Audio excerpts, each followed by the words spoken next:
What's going on, guys? My name is Freddie Finance. I'm a licensed financial advisor, and in this video we'll be talking about smart investments to make during inflationary times. I will be going over these 8 places that you can stash your money right now, but remember, there's 8 options, so this is not financial advice and you can choose any of these 8 at your own discretion. So number 1, TIPS, which stands for Treasury Inflation Protected Securities, and while this term might sound like a lot, it's actually really simple to understand. TIPS are government bonds that mirror the rise and fall of inflation. So when inflation goes up, the interest rate paid does as well. And when deflation occurs, interest rates fall with it.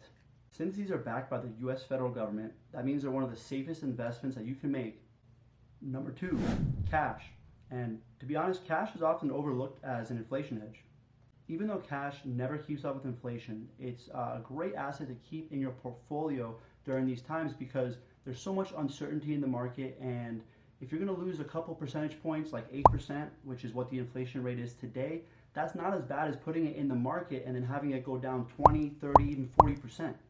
So if you're going to keep cash, I recommend keeping it in a high yield savings account.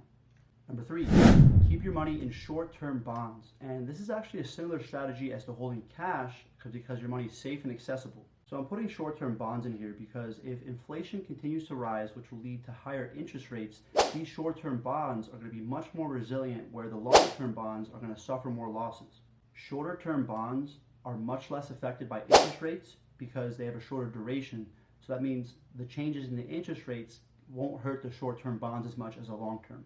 Number 4, stocks. They don't call me Freddie Finance for nothing. I love stocks, and stocks can be as good as a long-term inflation hedge, but obviously they suffer shorter-term spikes. So when you're holding stocks in times like this, it's better to have a long-term mindset. You really can't go wrong investing in any big-name Fortune 500 stock. Number 5, invest in real estate. Real estate traditionally does much better during inflationary times because property values tend to increase. This is why you've seen rent prices skyrocket through the roof in certain areas and pretty much all around the country. Smash that subscribe button and please throw me a like. Number 6, gold and precious metals. While gold typically doesn't protect you against rising inflation in the short term, it definitely tends to keep up over the long term in many decades. Number 7, commodities. Prices for raw materials like oil or other agricultural products definitely increase in times of inflation and are a great hedge against it. Just look at your grocery bill. But if you're going to invest in commodities, you have to understand that they can be extremely risky. The prices for commodities largely depends on the supply and demand for them, which depends on what the state of the economy is. So if you don't understand top-down economics, I would stay away from them. And then the 8th and final place that you can park your money, cryptocurrency. But since crypto is basically the newest asset class since bonds came out way back in the day, you really cannot go wrong investing in it, and it's almost a disservice to your portfolio if you don't have at least some skin in the game.